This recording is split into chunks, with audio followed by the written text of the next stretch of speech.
Hello, my people. We are back again, and I hope you guys are doing well. I'm doing well too, as obvious.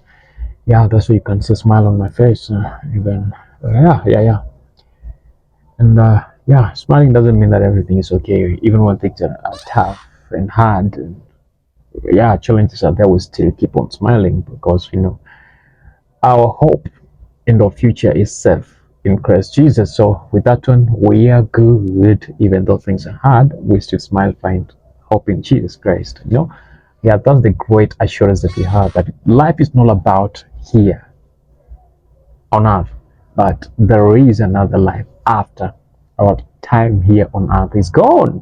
Yes, that's amazing. So with that one, I want us to think about this. What I talk each and every time is to start up your mind, to start thinking on what are the possible ways and what are the better ways of handling some of these things. So it's all in relation to the scriptures.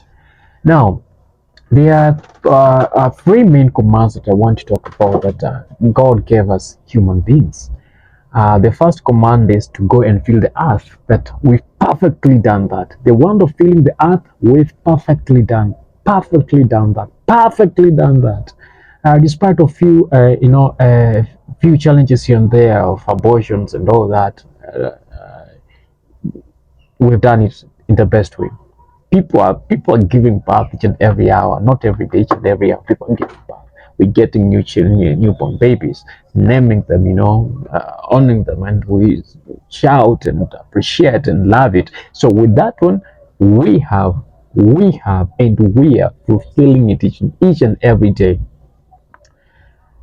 Commandment number three, number two is, going to preach the gospel, right? Making disciples of all the nations, baptizing them in the name of the Father, the Son, and the Holy Spirit. We are doing it again. That one, tick, we are doing it. Again, apart from a few challenges here, issues here and there, but we are doing it perfectly. People are giving their lives to Christ each and every day. The gospel is preached each and every moment, each and every minute, each and every second. That is beautifully done. Yeah, as I said, despite a few challenges here and there, other doctrines that are not of God, and other habits that are not of God, where other people are using the name of God to enrich and benefit themselves. With that one, that's another issue. But that one is small. Jesus said he will build his church, and the gates of hell shall not prevail on it. So Jesus is building his church, and he's calling people unto himself, and people are coming unto Christ, and they're discipling other people and leading them to Christ. So those two that I've mentioned, we are perfectly working on them, and we are improving on them each and every day. There is another command that God gave unto us. That is Genesis chapter 2, verse 15, where God took man into the garden, and he asked man to work on it and make it good. Take care of it, to work on it and take care of it. I know most of the Bible scholars will agree that that is simply telling a man, steward the land, take care of that land, steward it, take care of it. Yes, that's another that third command that God gave unto us. And stewarding the environment, earth, means making it look good, because after the stewarding, God says, gives the example of the trees that will grow on the land that bears the fruit that we will eat, the fish, the animals, and all these other things that will be on that land that will provide us the food to eat. So everything has to coexist to make sure that the existence of human beings on that land or on earth is just perfect. We need animals on that land. We need plants on that land. We need water on that land. We need birds on that land. We need worms on that land. We need insects on that land. Just the way God had created everything. That's how we need the earth to be, for us to peacefully coexist and from a man. And all these things were created for the sake of man.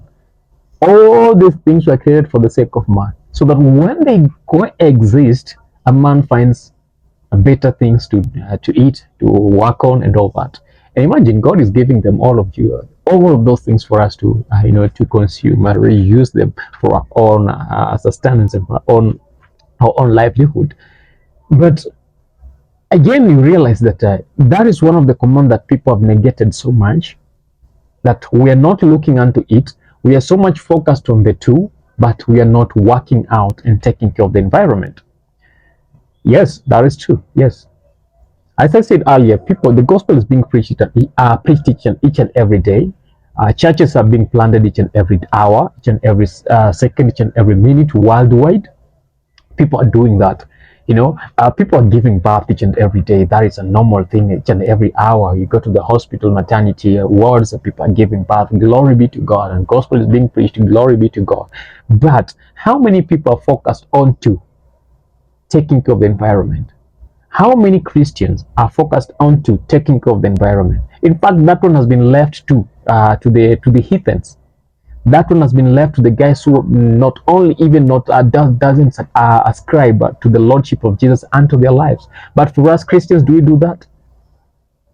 Yes, there are those who do it, like me. Okay, like me and the few that I know, we do it. But there are other people who are not doing that. And what makes me feel like it's not happening?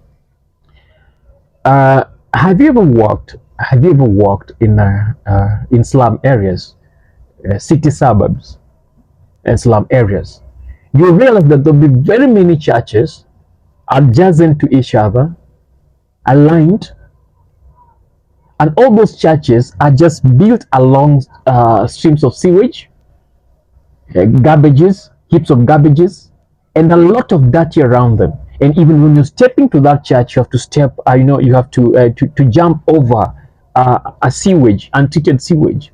You have to jump over a heap of garbage. And even the people who are in that church, us who are in that church, we will still throw dirt just beside the church, and we are not taking care of it at any point. But remember, God told us to take care of the environment. But it's we that God entrusted with that command of taking care of the environment that are destroying the environment. And it's we who go on our knees and start asking God to make it not be bad for us when He gave us the authority to make the environment good for our existence.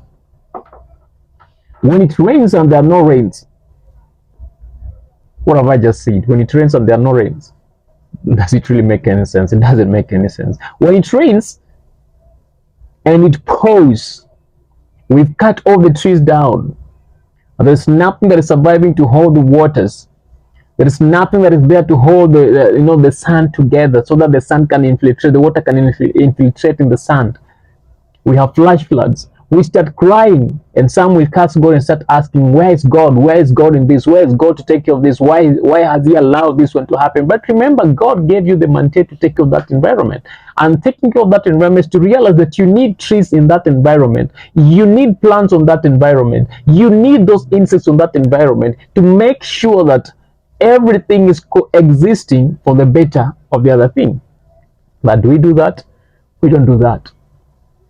When it's so drought that there's no rains, there's no food, everything is dying, we again start asking ourselves questions. We again start asking God, why have you allowed this thing to happen the way it's happening? Why is it that there's no rain? There are no rains. But look, you've cut all the trees down. There's no vegetation. And God designed the vegetation to be there. I'm sorry, guys. God designed that the vegetation will be there to make sure that there is that cycle, to make sure that there are rains. But you've cut all the trees down. And any plant that lives on that land, you pull it down. Then you put up very many houses and all that. Okay. You live in those houses without water. Is it doable? It's not doable. You can't live in that house without water. You need water for survival. So we've destroyed all that God has given unto us to help us survive in this world, but we still look unto God and ask God questions. Why is He allowing those things to happen? It's not God who is allowing those things to happen. It's us who are allowing those things to happen. By destroying now, we think we are making it now, but we are destroying the future of the next generation. And with the next generation will be suffering by that time, if we'll be alive to look unto it or to see whatever they are going through, we will still point fingers unto God and telling God, asking God, why has He allowed those things to happen? But it's us who made it look that way. It's us who destroyed it. It's us who are leading everything to desertification. Can we do the afforestation? Can we plant those trees? Can we coexist? No. Man is greedy. A man is greedy and he wants everything for himself. If it works for me, I don't care about the next person who's next to me. As long as I've gained from it and I have money, I have what I need out of it, who cares? There are wars in this world, and all these wars are just because of the natural resources. Things that God created and gave to man free. There are other people who grabbed it. They made it theirs. They made it theirs, and they're selling it to other people. Imagine you buying water that God created, and his intention was that a man should use that water for free, but you're buying it because someone has destroyed the stream somewhere to make sure that they're supplying you with water that is not good, the water that is dirty, that can cause diseases unto you. Then they brought an alternative to you with other clean water, tanks that brings clean water, taps with clean water, so that they can sell it to you. So they're making it look like you're vulnerable to the worst thing that they've done, then bring an alternative to sell it to you. That is what the human beings are doing. Yeah? The only thing that has been so hard for them to do, to change and manipulate, is oxygen. But if they could find a way to manipulate and make destroy the free oxygen that we breathe in, they could have done it so that they can sell you their own oxygen. That will be very expensive because you need it for survival. But I dare you, if a man finds a way to do that, they will do that. And how are they doing it? Yes, they're doing it. All the smokes that are released in the atmosphere because of the burnings, the nuclear bombs, whatever they're doing on those other things, they are destroying the atmosphere and making it hard for for people to breathe that clear oxygen, clean oxygen, just as God has created it. That's why you have all the water. You have floods, flash floods, because the environment is not okay.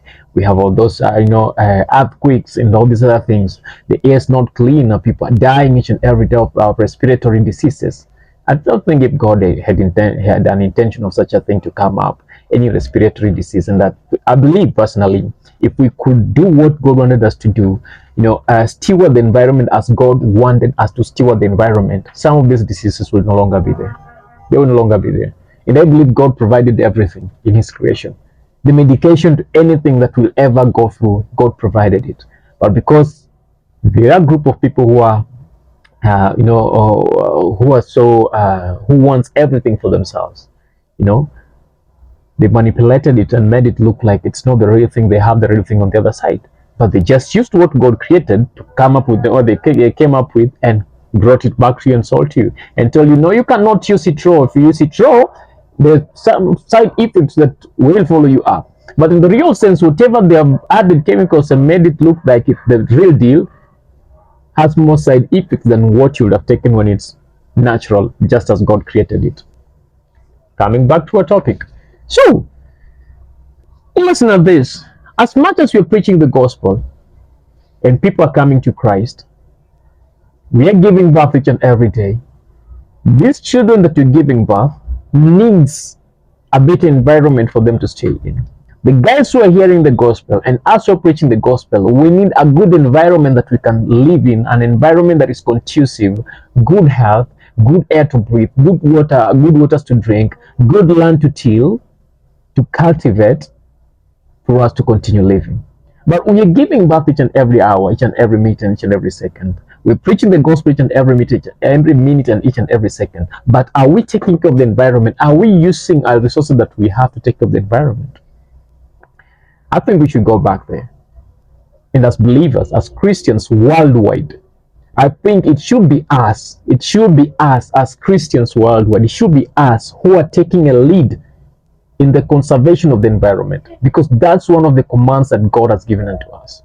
And any person who believes in the Old Testament, it's not only the Christians, but any person who believes in the Old Testament, Muslims believe in the Old Testament, and they believe in the creation story, and they believe that God or Allah, whoever they believe in, commanded them to take care of the environment. So I believe we should take a forefront. We should be in the leading line. We should be ahead of each and every person in taking care of the environment. Is it a conversation that we can start talking about as a church? Is it a conversation that every Christian should start talking about. How many trees are you planting? I'm not talking about whatever happened a few weeks with the president of the country of Kenya. The holiday for people to plant trees. That's a good thing, by the way. But there are other things that are involved in that. That's a political move. Okay, as much as it's a political move, if those trees grow, the next generation will be happy about it unless someone go cut them down to benefit themselves of their saying it's a political move. Okay, I'm not into that. I'm talking about when we stand to plant trees to benefit the next generation. When we stand to plant trees, you know, to get it right. When we stand to plant trees because God has commanded that, not because the president has called unto us to go into it, not because our leaders have called unto us to go into it, but because our God asked us, commanded us to go and steward whatever he had created. Remember, he looked unto it and saw that it was good after the creation. But if he looks unto it now, will he see the goodness that he saw in the beginning when he created it? Will he? Will he? We hear of rivers drying, recently the guys were talking about the Euphrates River drying, and there's a lot of prophecies that are attached on that. But again, you'll hear the Euphrates River, you'll understand the Euphrates River is drying because there are people who have built some dams ahead of the river, somewhere within the river. So they're cutting the supply of water to the guys who are downstream just because they want electricity. Just because they want those dams, they want those waters for irrigation. So they're benefiting themselves by making other people on the lower side of the river to do what? To suffer. Is that the right way to do it? So if God looks unto the world now, if God looks unto earth now, will he be happy with us that we have fulfilled that which he called us unto us to do? Will he be happy that we have obeyed the command of taking and stewarding the earth? Will he be happy? He might not be happy. He might not be happy, and he will not be happy because we have messed up all that God commanded us to do. We have messed up what he wanted us to do, and we're still crying and calling unto him, asking him to change it when it's we who destroyed it. Now, can we wake up now and change everything and start stewarding the environment? Start from where you are. Someone said, and I love it, one of my friends said this, poverty doesn't mean living in a dirty place. Poverty doesn't mean that living in a dirty place. You can be poor but still live in a clean place. I love that statement. We can be poor but still live in a clean place. We'll go to those churches that are in those areas that I've just described, and we still say cleanliness is next to godliness. But in just looking outside, the very building that we are crying loud and saying that cleanliness is next to godliness, it's that. It's covered with that everywhere. Maybe it's built on a heap of dirt, and we don't care. Do we look into that and try to ask ourselves if we are really winning it or we are losing it? Yes, we are losing it. We are not winning it. We are losing it and you're not winning it. Yes, you walk in some of these cities, major cities, and you'll hear some flash floods in the city. Yesterday, is it 2 days or how many days ago in Nairobi city, there was floods everywhere. It rains and you'll see floods everywhere. People walking in floods, and those floods, those water mixed with sewage and everything. So there is probably better probability of waterborne diseases, within the people contracting them. But how many churches are in Nairobi town? Do those churches look into the infrastructure of Nairobi town? How many believers are in the county assembly or within the leadership within Nairobi County? Can those leaders take an initiative and say, God told us, God commanded us to take care of the environment?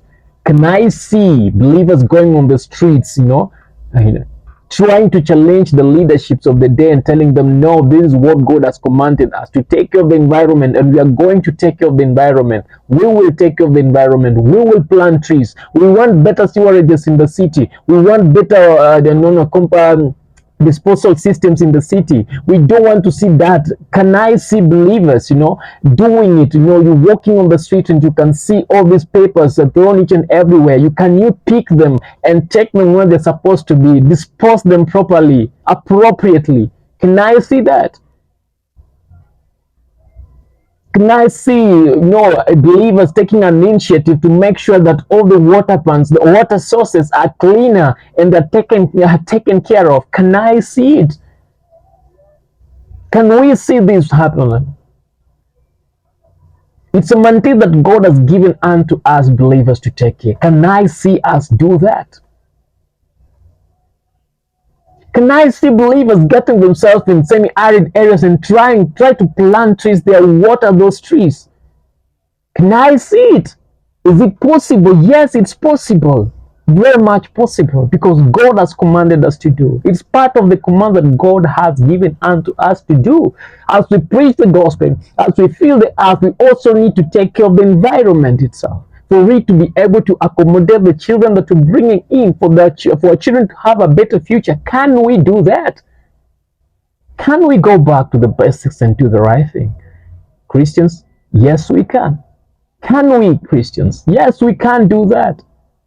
But why are we not looking into it? Why are we destroying our future for our children? Then you rather not give birth, because why are you giving birth and bringing these children in trouble, problems that you yourself, me myself, have caused? I sometimes want to walk in a city, that is so clean. There are no papers on the road. There's no dirt on the roads. But we have better sewage disposal, dirt disposal systems within our transport systems, within our institutions, within the leadership levels and ranks. And the world will be a better place. The earth will be smiling to each and every individual. Some of the diseases that we're facing now, will never see them. Some of the droughts that we're seeing them, will never see them. Some of the floodings will be history. Diseases will be history. Some of them will be history, complete history to the people.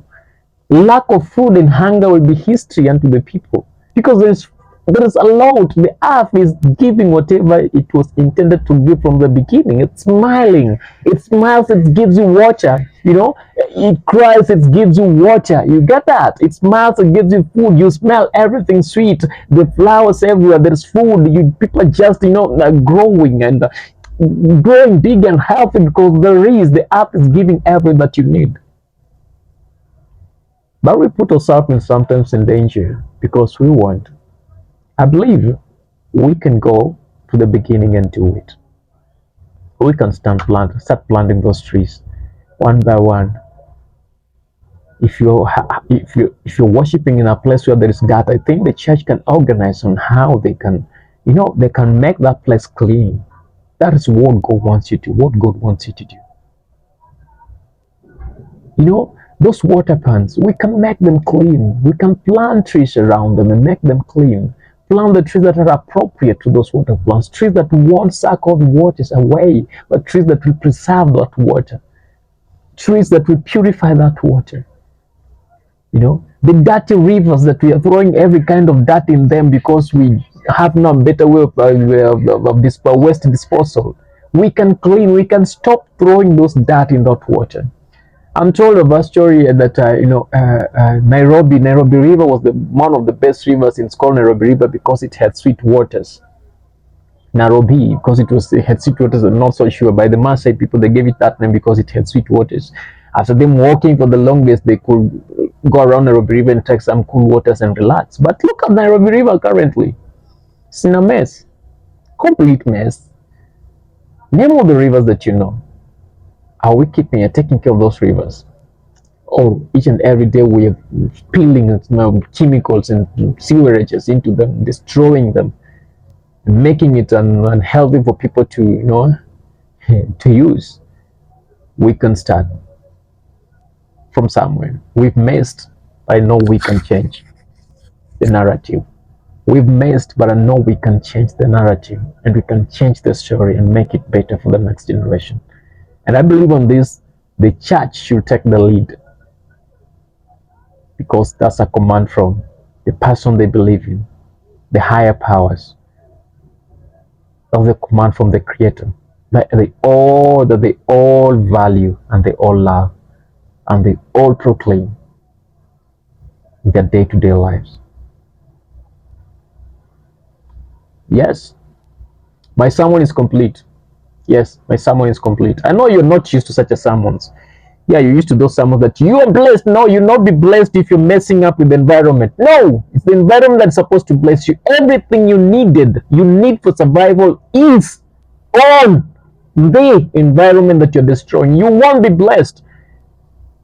Yes, you won't be healed from those diseases. You continue suffering from all those diseases because you've destroyed everything around you. You are not going to the US because those planes will find some clouds over there that are so dense that they won't be able to go because you've destroyed the atmosphere. But if you start from where you are, I tell you, blessings will follow you. If you start stewarding the earth, the environment, as God commanded you to, I tell you, all those fruits and all those goodies that God promised you will start coming your way. And those are the blessings we're talking about. Yes, just as it is what it is. Let's stop living in an environment where man eat man, man eat man is the rule of the day, but start living in an environment where we all value and take care and love the environment. We all take care of the environment. And this is a personal initiative. It's a personal initiative. Just start from where you are, from the city. And this movement will go worldwide. We are doing it. Amaniaje, yes, we're doing it. And we must make it work. Lazima work. Thank you so much. See you again. See you again some other time. Make sure you subscribe, you comment, and share and leave your comment and your opinions over here. I will get to look into it and talk about it. But all in all, we got to do something, and something has to be done. As from now, we can't wait. The more we wait, the more we lose. But if we start now, we will salvage the little that has been left. Thank you so much. God bless you. See you some other time.